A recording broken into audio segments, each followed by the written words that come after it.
नई शुरुआत और मैं जितेंद्र जोशी एक बार फिर से आप सभी के सामने उपस्थित हूँ ऑनलाइन क्लासेस में। आप जो है वो इसी तरीके से अपना प्रेम हमारे साथ बनाए रहेंगे और वीडियो को अंत तक देख लाइक और शेयर करना न भूलें वीडियो को। और यदि अभी तक आपने चैनल को सब्सक्राइब नहीं किया है तो चैनल को सब्सक्राइब कर ऑल के बेल आइकन को भी प्रेस करना न भूलें ताकि आपको लगातार चैनल से जुड़े नोटिफिकेशन मिलते रहें। आज हम टॉपिक करने वाले हैं उत्पादन साधनों के प्रकार, उत्पादन फलन के प्रकार। उत्पादन फलन के क्या क्या प्रकार होते हैं, तो चलिए शुरू करते हैं आज का टॉपिक उत्पादन फलन के प्रकार।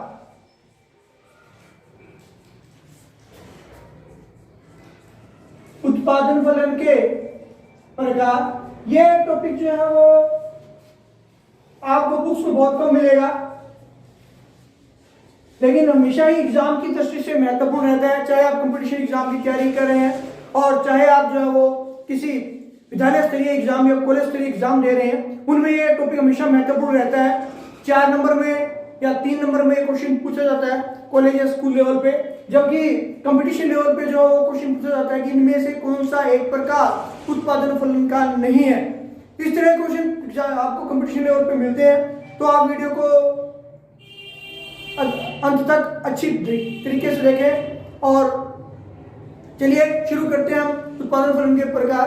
देखिए क्या होता है कि आर्थिक समस्याओं का विश्लेषण करने के लिए हमें उत्पादन फलन महत्वपूर्ण भूमिका निभाता है, क्योंकि आप जो अपनी समस्याओं से घिरे होते हैं, विशेष रूप से आर्थिक समस्याओं से, तब आप ये कोशिश करते हैं कि हम हमारे उत्पादन को कैसे बढ़ाएं। जैसे कि अभी लॉकडाउन का टाइम चल रहा था पीछे, और पूरे देश में जो लॉकडाउन ओपन किया गया धीरे धीरे कर अलग क्षेत्रों के अनुसार, तो वहां जो है वो प्रत्येक व्यापारी ने अपने उत्पादन के साधनों के आधार पर सामंजस्य बनाने की कोशिश की, क्योंकि कहीं जो है वो लेबर नहीं थी, कहीं जो रॉ मटेरियल नहीं था, और कहीं जो मशीनरी बंद रहने के कारण डैमेज हो चुकी थी। तो उन साधनों में जब सामंजस्य बिठाने की कोशिश की गई, तो उसमें सबसे महत्वपूर्ण जो उत्पादन के फलन जो है महत्वपूर्ण भूमिका निभाई। अब ये इन्हीं की सहायता से जो उत्पादन के साधनों में सुधार किया गया और धीरे धीरे उत्पादन को बढ़ाया गया। तो इनके प्रकार हम करते हैं। पहला प्रकार आता है रेखीय समरूप उत्पादन फलन। नंबर 1 रेखीय समरूप उत्पादन फलन।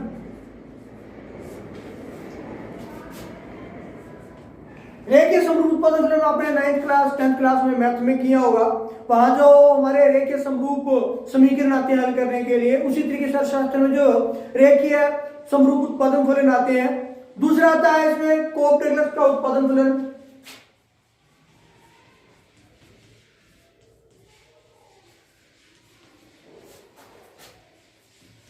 कोऑप-टेलर उत्पादन फलन, कोऑप-टेलर का उत्पादन फलन जो है वो आपको बड़ी क्लासों में mostly MA economics, statistics economics और बीए के लास्ट ईयर्स में आपको देखने के लिए मिलते हैं। 11th 12th में ये टॉपिक्स हमारे लिए नहीं होता है, लेकिन कंपटीशन लेवल में अगर आप तैयारी करें और वहां इकोनॉमिक्स के टॉपिक दिए हुए हैं, तो वहां कोऑप-टेलर जो महत्वपूर्ण रहता है। तीसरा है आधा और पर्दा। आधा व पर्दा यानी कि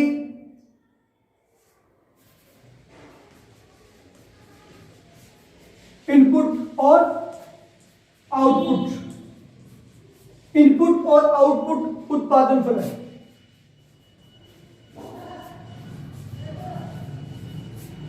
इनपुट और आउटपुट उत्पादन फलन। फिर नंबर 4 पे यहां आता है प्रक्रिया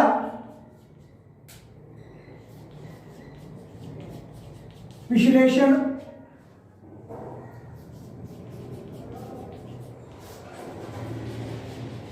उत्पादन फलन।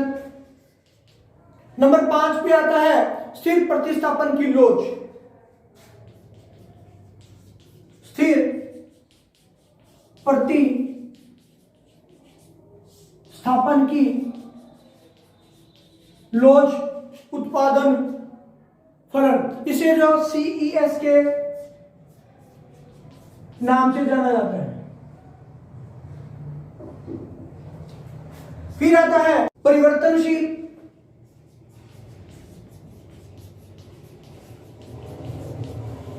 लीजिए, स्क्रीनशॉट लेने के लिए आपको टाइम दूंगा मैं। स्क्रीनशॉट लेके बाद में आप लिख लीजिएगा अपनी नोटबुक में, परिवर्तनशील प्रतिस्थापन की लॉज, इसे VES के नाम से जानते हैं। फिर आता है अतिक्रमी लघु गुणकीय। तो ये जो कुल मिला के 7 प्रकार हमारे रहते हैं उत्पादन फलन के, आप इनका स्क्रीनशॉट ले लीजिए।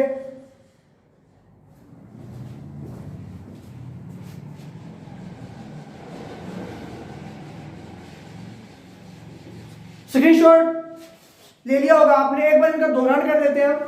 पहला है रेखीय समरूप उत्पादन फलन, दूसरा आता है कोप डगलस उत्पादन फलन, तीसरा आता है अदा प्रदा यानी कि आउट इनपुट और आउटपुट उत्पादन फलन, फिर आता है प्रक्रिया विश्लेषण उत्पादन फलन, फिर आता है स्थिर प्रतिस्थापन की लॉज यानी कि CES उत्पादन फलन, फिर आता है परिवर्तनशील प्रतिस्थापन की लॉज यानी कि VES उत्पादन फलन, और फिर आता है अतिक्रमी लघु गुणकीय उत्पादन फलन। कुल मिलाकर जो हमारे 7 प्रकार के उत्पादन फलन रहते हैं, और ये उत्पादन फलन जो आपको बड़ी क्लासों में जाके पढ़ने के लिए मिलते हैं। तो आप इसी तरीके से अपना प्रेम बनाए रखें। आपका दिन शुभ रहे। जय हिंद, जय भारत।